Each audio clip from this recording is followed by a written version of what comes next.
جب رضا خواب گرا سے سر اٹھائے، دولت دیدار عشق مصطفیٰ کا ساتھ۔ السلام علیکم ورحمۃ اللہ وبرکاتہ۔ الصلاۃ والسلام علیک یا رسول اللہ، الصلاۃ والسلام علیک یا نور اللہ صلی اللہ تعالیٰ علیہ وسلم۔ میرے پیارے آقا صلی اللہ تعالیٰ علیہ وسلم کے پیارے دیوانوں، اس سے پیشتر کی بھی ویڈیو میں آپ نے دیکھا کہ میں نے مولائے کائنات حضرت سیدنا علی رضی اللہ تعالیٰ عنہ کی شان میں چند احادیث کریمہ پیش فرمائی تھی۔ آئیے اسی سلسلے کو آگے بڑھاتے ہوئے آج بھی میں مولائے کائنات حضرت سیدنا علی رضی اللہ تعالیٰ عنہ کی شان میں چند نکات پیش کروں گا کہ آپ کی عظمت کیا تھی، آپ کی فضیلت، آپ کا مقام و مرتبہ کیا ہے۔ میں اس کے تعلق سے چند احادیث کریمہ پیش کروں گا۔ میرے پیارے آقا علیہ الصلوۃ والسلام کے پیارے دیوانوں، اللہ کے رسول صلی اللہ علیہ وسلم نے ایک دفعہ ارشاد فرمایا کہ میں جس کا مولا ہوں علی اس کا مولا ہے، یعنی میں جس کا آقا ہوں علی اس کا آقا ہے۔ یہ کون فرماتے ہیں؟ سید الانبیاء صلی اللہ علیہ وسلم مولائے کائنات کی شان میں ارشاد فرماتے ہیں۔ اور میرے پیارے آقا علیہ الصلوۃ والسلام کے پیارے دیوانوں، ہماری نمازوں کا تو حال کیا ہوتا ہے؟ ہماری جب نماز ادا کرتے ہیں ہمارا دل و دماغ کہاں کہاں بھٹکتا ہے، یہ ہماری نمازوں کا حال ہے۔ لیکن آئیے مولائے کائنات رضی اللہ تعالیٰ عنہ کی نماز کا حال کیا ہے؟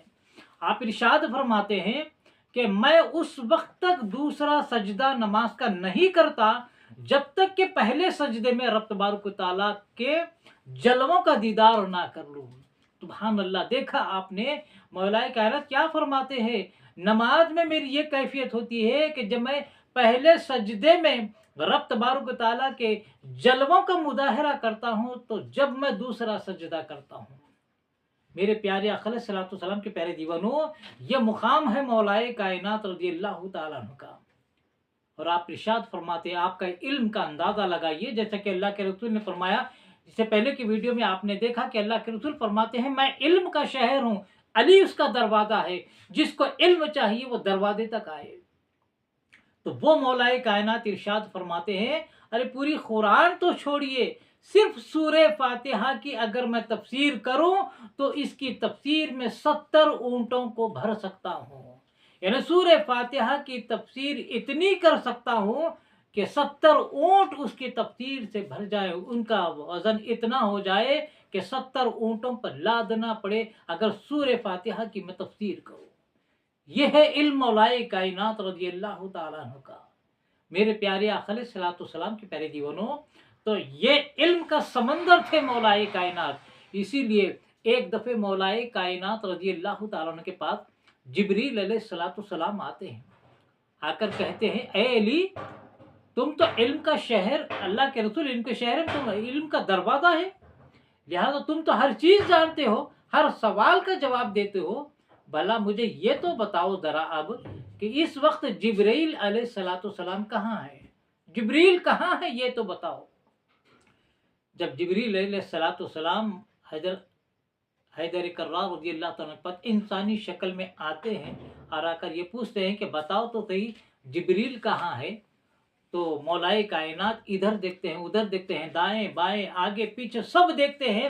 اس کے بعد فرماتے ہیں کہ میں نے ہر جگہ دیکھ لیا، اوپر دیکھ لیا، نیچے دیکھ لیا، دائیں بائیں سب دیکھ لیا، جبریل کہیں نہیں ہے۔ جب جبریل کہیں نہیں ہے تو ہو سکتا ہے وہ تم ہی جبریل ہو، یعنی آپ ہی جبریل ہے۔ تو جبریل علیہ السلام کی پہچان کر لیتے مولائے کائنات رضی اللہ تعالیٰ عنہ۔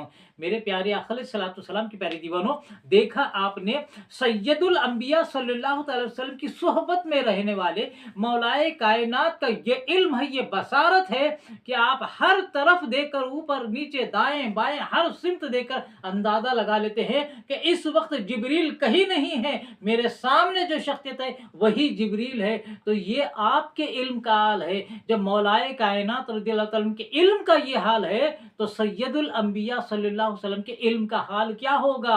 یہ اس لیے کہنا پڑتا ہے کہ آج کچھ نام نہاد مسلمان اپنے آپ کو رب کا بندہ کہتے ہیں، رسول کا امتی کہتے ہیں، کلمہ بھی پڑھتے ہیں، ہر قسم کی عبادت کرتے ہیں، لیکن اپنے نبی کی شان میں یہ گستاخی کرتے ہیں کہ نبی کو دیوار کے پیچھے کا بھی علم نہیں، نبی کو پیٹھ پیچھے کا علم نہیں ہے، یہ ان کا گندا عقیدہ ہے۔ لیکن اللہ کے رسول کی صحبت میں رہنے والے مولائے کائنات کا علم کا حال آپ دیکھ لو تو معلوم ہوگا کہ سید الانبیاء کے علم کا کیا حال ہے۔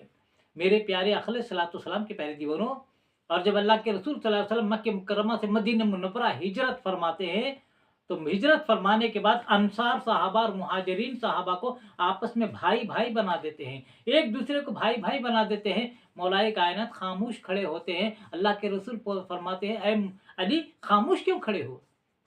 مولائے کائنات فرماتے ہیں یا رسول اللہ آپ نے سب کو ایک دوسرے کا بھائی بنا لیا، لیکن میرے لیے بھی کوئی بھائی بنائیے، میں کس کا بھائی بنوں، مجھے کون اپنا بھائی بنائے گا؟ تو تب اللہ کے رسول فرماتے ہیں اے علی تم دنیا میں بھی اور آخرت میں بھی میرے بھائی ہو، دنیا و آخرت دونوں جگہ تم میرے بھائی ہو۔ میرے پیارے اقل صلاۃ والسلام کے پیارے دیوانوں، یہ مقام ہے اللہ کے رسول صلی اللہ علیہ وسلم نے جو مولائے کائنات کو عطا فرمایا کہ میں دنیا میں بھی تو میرا بھائی ہے، آخرت میں بھی تو بھائی ہے۔ آخر میں ایک بات کہہ کے اپنی بات ختم کروں گا۔ اللہ کے رسول جب ہجرت کر رہے تھے مدینہ منورہ تو اس رات کافر آپ کے گھر کو گھیرے ہوئے تھے، آپ کو قتل کرنے کا منصوبہ بنا لیے تھے، لیکن اللہ کے رسول صلی اللہ علیہ وسلم ویسے پریشانی کے عالم میں مولائے کائنات کو اپنے بستر پر آرام کرنے کے لیے کہتے ہیں کہ اے علی میں تو جا رہا ہوں، تم میرے بستر پہ آرام کرو، امانت صبح میں واپس کرنا اور پھر مدینہ طیبہ آنا۔ تو اللہ کے رسول اپنے بستر پر مولائے کائنات کو سلا دیتے ہیں، مولائے کائنات چادر تان کر آرام سے سو جاتے ہیں۔ اتنا خطرناک وقت تھا، اگر کافر آ کر چادر نہیں ہٹاتے تو آپ کو نہیں پہچان پاتے اور اللہ کے رسول سمجھ کر آپ کو قتل بھی کر سکتے تھے، لیکن کافروں نے چادر ہٹا کر دیکھا تو اللہ کے رسول کے بجائے مولائے کائنات تھے۔ تو اپنی جان کا خطرہ تھا، جان جانے کا اندیشہ تھا، لیکن اپنی جان کا نذرانہ پیش کرنے کے لیے مولائے کائنات اللہ کے رسول صلی اللہ علیہ وسلم کے بستر پر آرام فرماتے ہیں۔ بے شمار فضائل ہیں مولائے کائنات کے۔ تو اللہ کے رسول صلی اللہ علیہ وسلم بھی حضرت علی سے اتنی محبت کرتے ہیں اور حضرت علی بھی اللہ کے رسول سے اتنی محبت کرتے ہیں جس کی چند احادیث پاک میں نے پیش کر دی۔ اللہ تبارک و تعالی ہمیں مولائے کائنات کے مقام کو سمجھنے کی توفیق عطا فرمائے۔